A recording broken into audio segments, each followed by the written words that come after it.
What if the more awake you become, the more money seems to avoid you? What if the very journey that opens your soul is the same force that seems to close your bank account? You've done everything right by the spiritual playbook. You've faced your shadows, forgiven old wounds, and found a stillness within you never knew was possible. You feel more authentic, more connected, more you. So why does your financial reality feel like it is stuck in a past version of your life? The one governed by fear, scarcity, and endless hustling? This disconnect isn't just frustrating. It can feel like a deep personal betrayal. You're told that inner work creates outer flow, yet you're experiencing the exact opposite. Before you question your entire path, I want you to understand this. What you're facing is not a mistake. It is a milestone. Stay with me, because the psychology behind this paradox is both ancient and profoundly liberating, and it holds the key to unlocking a form of abundance that doesn't just pay bills, but truly fulfills your soul. Let's name this experience directly. You are likely navigating what I call the expansion-contraction paradox. As your inner world expands, more peace, more awareness, more spiritual connection, your outer material world can simultaneously contract. Opportunities dry up, clients vanish, motivation for the old grind dissolves. It feels like the universe is giving you a cruel mixed signal. But the universe isn't chaotic, it's responsive. It is responding to a fundamental shift occurring within the very bedrock of your psyche. The Swiss psychiatrist Carl Jung, whose work forms the backbone of modern depth psychology, gave us the framework to understand this.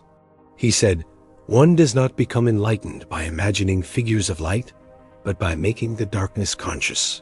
Your financial struggle in this awakened state is not a block of light, but a compelling shadow that is demanding your conscious attention. It is a specific darkness asking to be made conscious. So, where does this specific money shadow come from? To find out, we need to travel back in time, not in a spaceship, but in memory. Picture the environment where you first learned the unspoken language of money. It wasn't taught in school. It was absorbed through osmosis.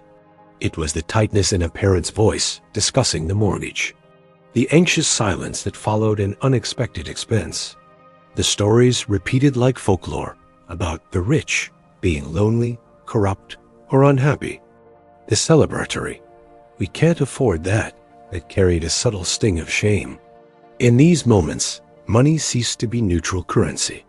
It became a living symbol, a carrier wave for emotions like anxiety, conflict, unworthiness, and insecurity. This coding happens at a level deeper than thought. It sinks past your conscious mind and embeds itself directly into your nervous system, your body's brilliant, ancient survival operating system. Your nervous system's prime directive is not happiness or abundance, it is safety.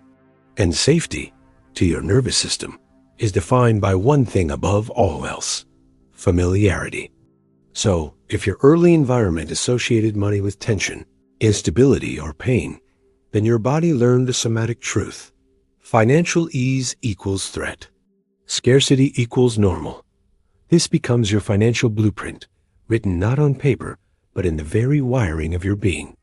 Now, enter your awakening. Your conscious mind, inspired and expanding, begins to set new goals. I am abundant.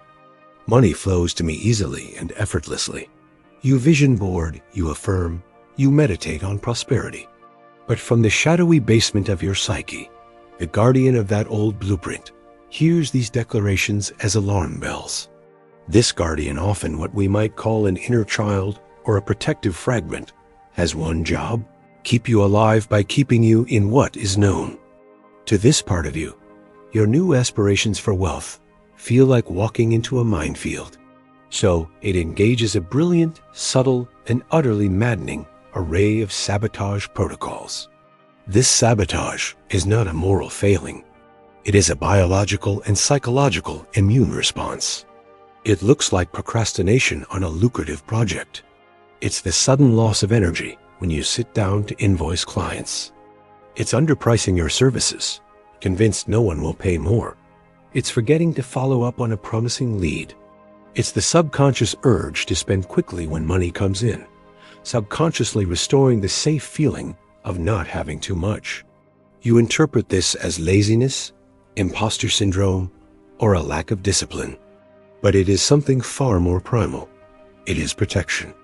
Your system is rejecting the new, unfamiliar territory of ease, because to its ancient coding, ease is synonymous with danger. The deepest part of you would rather navigate a familiar hell than an unfamiliar heaven. This explains why generic financial advice often falls painfully flat. Budgeting apps, investment strategies, hustle culture mantras, they all speak to the conscious, logical mind. They are trying to install new software, but the problem is, the hardware's fundamental operating system is running a virus scan that flags the new software as a threat. You can't spreadsheet your way out of a somatic truth. You can't affirm away a nervous system that is braced for impact. This is the critical gap that spiritual finance must bridge, the chasm between your conscious desires and your subconscious protections. To cross this chasm, we must understand that these protections are often not even personal.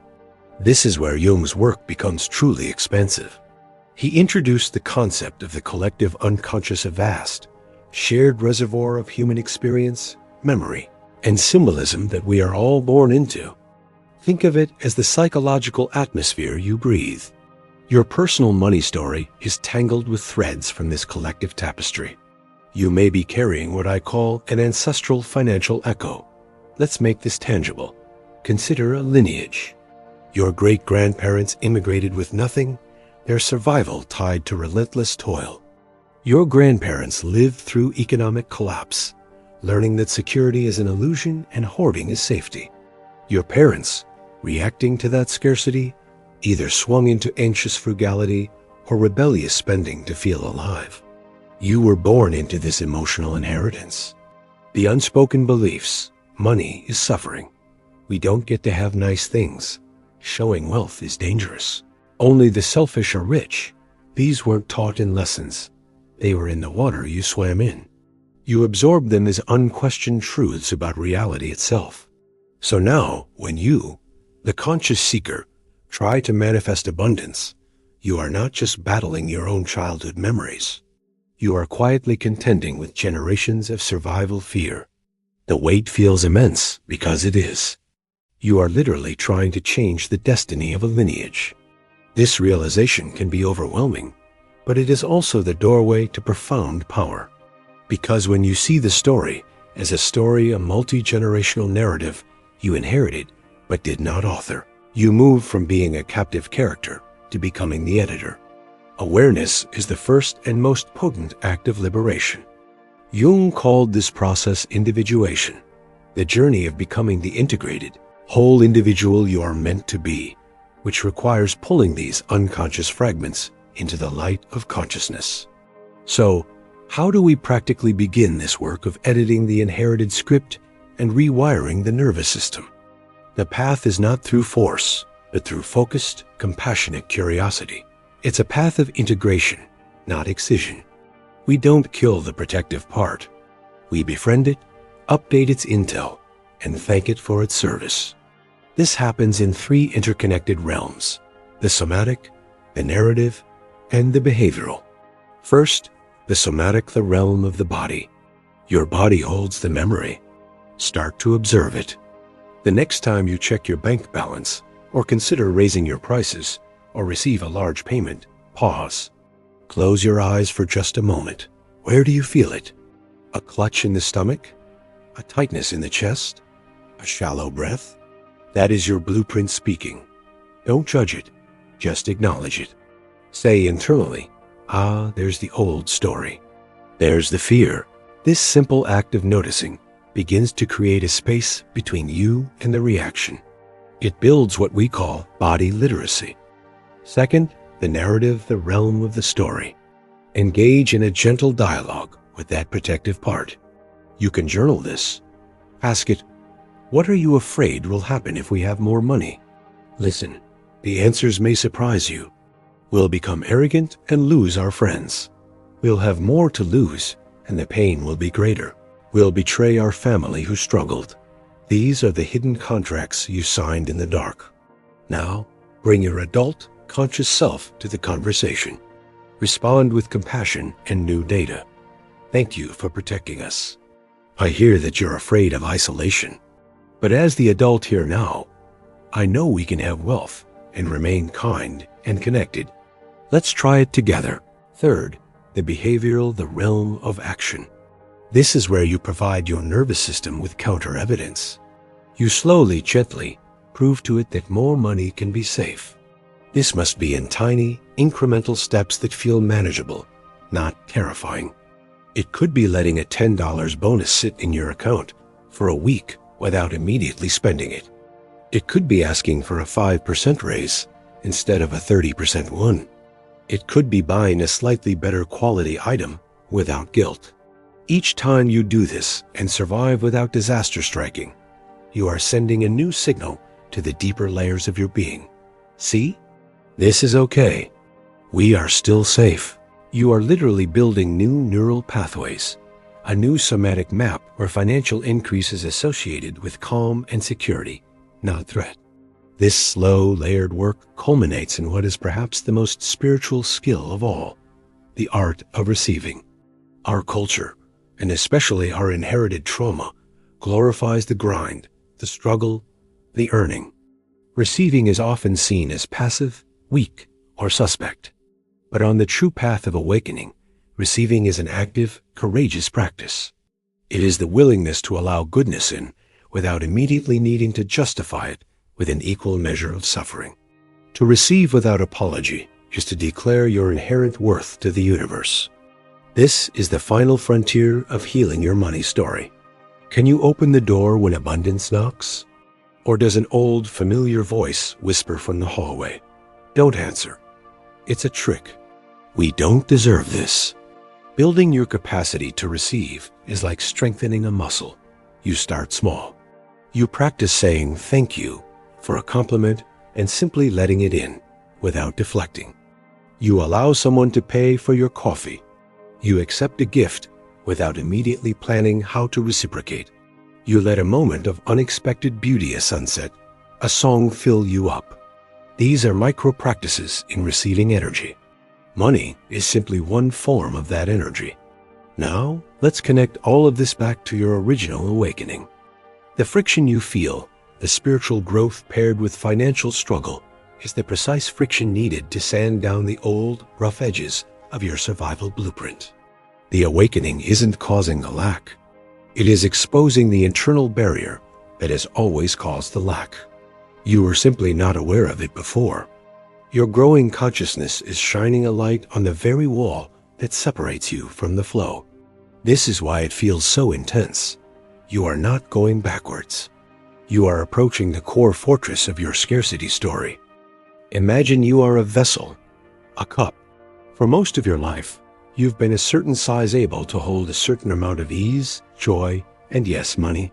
Your awakening is the process of melting down that old cup and recasting it into a larger, more beautiful, more resilient vessel.